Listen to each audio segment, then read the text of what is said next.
नमस्कार मित्रांनो, मी अमित भूतकर. मी स्वागत करतो तुमचं आपल्या यूट्यूब चॅनल अमित भूतकर कन्सल्टन्सीमध्ये. मित्रांनो, या चॅनलच्या माध्यमातून आपण जे आपले मराठी बांधव लिकर व्यवसायात येऊ इच्छितात त्यांना योग्य आणि अचूक मार्गदर्शन करायचा प्रयत्न करत असतो. मित्रांनो, आता आपण एक सिरीज बनवतोय, परमिट रूम बिअर बार सुरू करण्यासाठी लागणाऱ्या कागदपत्रांची यादी किंवा माहिती. आता ही कागदपत्र जसं आपल्याला एक्साईजच्या ऑनलाईन पोर्टलवर लोड करायचं आहे, जी आपल्याला एक्साईजच्या ऑनलाईन पोर्टलवरती सबमिट करायची स्कॅन करून, त्या सिरीजप्रमाणे आपण ही सगळी कागदपत्र बघतोय. त्यातला हा आजचा दुसरा व्हिडिओ आहे. पहिल्या व्हिडिओमध्ये आपण बघितलं फोटो आणि सही.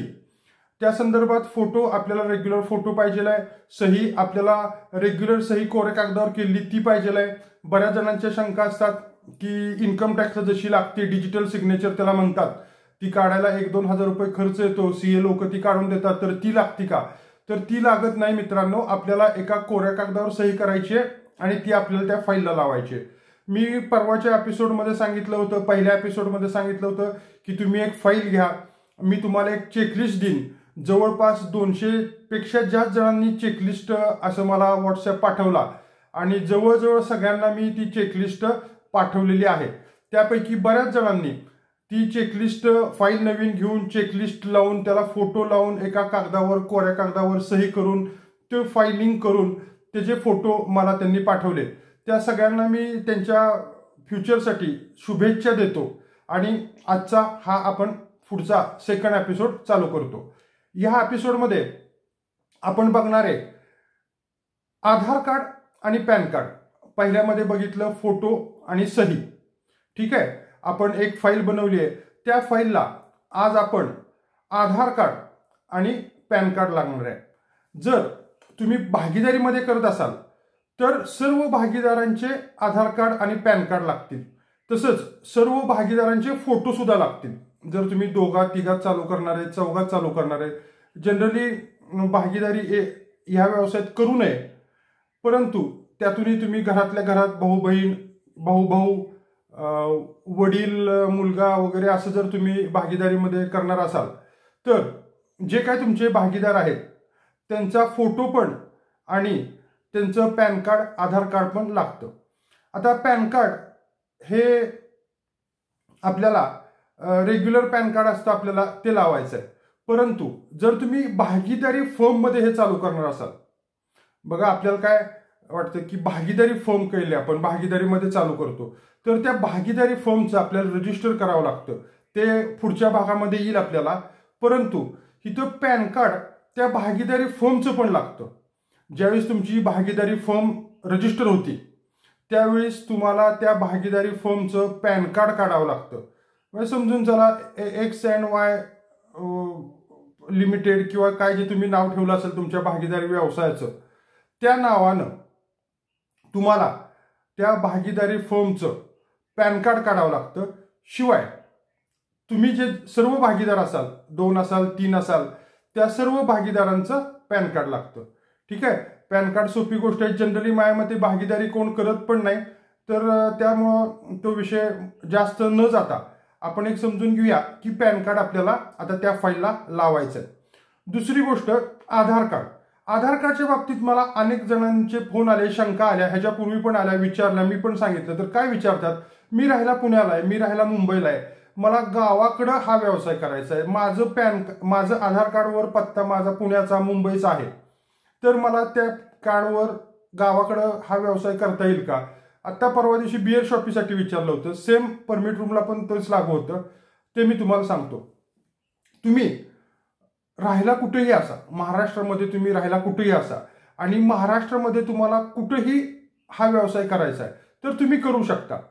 त्या काल जे फोन आला होता त्यांनी असं विचारलं होतं, आपले सबस्क्रायबर आहेत, त्यांनी असं विचारलं होतं, ते मुंबईला राहायला आहेत आणि ते कोकणातले, तर त्यांना त्यांच्या कोकणातल्या गावी बिअर शॉपी करायची आहे, परंतु त्यांच्या आधार कार्डवर त्यांचा मुंबईचा पत्ता आहे, तर त्यांना गावाकडं दुसरं आधार कार्ड काढावं लागेल का? त्या आधार कार्डवरचा पत्ता बदलून घ्यावा लागेल का? तर मित्रांनो, असं काही सुद्धा करायची गरज नाही. आता बघा, मी इथं कोरेगावमध्ये आहे, माझे सातारमध्ये आता आहे. ओके, मग काय माझं कोरेगावचं आधार कार्ड मी काय बदललं का? अजिबात नाही. तुम्ही राहायला पुण्यात असा, मुंबईत असा आणि तुम्हाला बिअर बार किंवा बिअर शॉपी कोल्हापुरात टाकायचे, साताऱ्यात टाकायचे, परभणीला टाकायचे, धुळ्याला टाकायचे किंवा कोकणात टाकायचे, कुठेही तुम्ही चालू करू शकता. तर मित्रांनो, ह्यामध्ये सांगण्यासारखं फार काहीच नाहीये, परंतु ह्या 2 गोष्टी लक्षात ठेवा. जर भागीदारी करणार असाल तर भागीदारी ही रजिस्टर करायची. हा पॉइंट आपल्याला नंतर पुढे येणार आहे, त्यावेळेस भागीदारी संदर्भात डिटेलमध्ये मी सांगेन.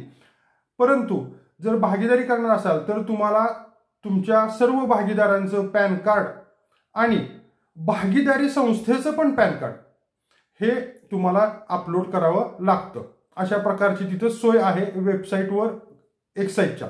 आणि हो, बऱ्याच जणांनी मला एक्साईजच्या वेबसाईटची लिंक मागितली.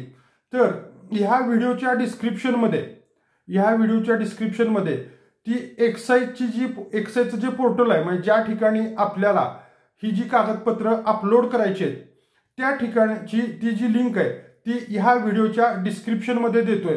तुम्ही सगळ्यांनी ती आवर्जून चेक करा, म्हणजे साधारण तुम्हाला लक्षात येईल की आपला सिक्वेन्स कसा बरोबर आहे, तिथं काय काय आपल्याला लागतं ते तुमच्या साधारण लक्षात येईल. आणि ज्यांनी अजून चेकलिस्ट घेतली नाहीये, ज्यांनी पहिला व्हिडिओ बघितला नाहीये, नीट पूर्ण बघितला नाहीये आणि हा दुसरा व्हिडिओ ते बघतायत, त्यांना मला असं अजून सांगणं आहे की त्यांनी सगळ्यात पहिल्यांदा तो पहिला व्हिडिओ बघा. त्याप्रकारे तुम्ही करायला चालू करा. चेकलिस्ट असा मला व्हॉट्सअपला मेसेज पाठवा.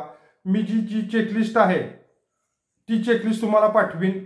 आणि काही जणांनी असं विचारलं की तेवढेच कागदपत्र लागतात का? चेकलिस्ट जी तुम्ही पाठवली आहे ती बघितली, त्यातली बरेचशी डॉक्युमेंट माझ्याकडे आहेत, तर तेवढीच कागदपत्र लागतात का?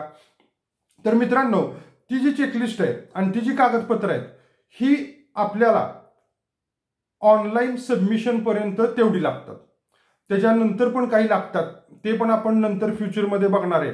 परंतु म्हणतो ना आपण की पहिली पासून दुसरीत जाऊ, दुसरीतून तिसरीत जाऊ, हळूहळू जसं ज्या प्रमाणे आहे, गव्हर्नमेंटनं ज्या प्रमाणे गाईडलाईन्स प्रमाणे सांगितलेलं आहे त्या प्रकारे आपण हे व्हिडिओ पण बनवतोय. त्यामुळे चेकलिस्टच्या व्यतिरिक्त पण काही लागतात तुम्हाला, जसं की तुमचं काही ॲपिट्यूड लागतात आणि काय थोडे लागतात, येईल पुढं, ते आपण सर्व बघूया. आता गडबड करून काय काय लागतं काय काय नको, तर असं करायला नको. आता सध्या आपण एवढंच बघूया की गव्हर्नमेंटच्या वेबसाईटवर आपल्याला सक्सेसफुली अपलोड करायला जी काही डॉक्युमेंट गव्हर्नमेंटनं मागितलेली आहेत ती आधी आपण जमूया. तर त्या दृष्टीनं आता आजच्या ह्या दुसऱ्या व्हिडिओमध्ये पण आपण 2 बघितली, एक म्हणजे पॅन कार्ड, एक म्हणजे आधार कार्ड. हे दोन्ही पण डॉक्युमेंट आपल्याला झेरॉक्स काढून ते जी मी पहिल्या एपिसोडमध्ये फाईल सांगितलेली आहे त्या फाईलला लावायचे आहेत. आणि जी चेकलिस्ट दिली आहे त्या चेकलिस्टच्या पुढं चौकोन केलेले आहेत बघा, त्या चौकोनमध्ये राईट चिन्ह करायचं. असं का करायचं? तर असं केल्यामुळं माझा मी मोटिवेट होतो, म्हणजे तुम्ही पण व्हाल अशी माझी अपेक्षा आहे की माझा मी मोटिवेट होतो आणि मला वाटतं अरे हां हे झालं, हां हे लावलं ते लावलं, हां आता काय राहिलं, हां एवढंच राहिलं, हां हे 15 पॉईंट आहेत, ह्यातले 10 झालेत, हे 5च राहिलेत.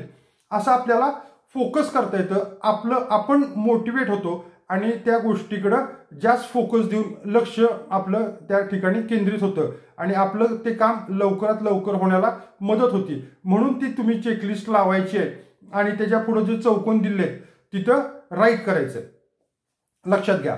ठीक आहे मित्रांनो, हा व्हिडिओ आपण इथंच थांबूया.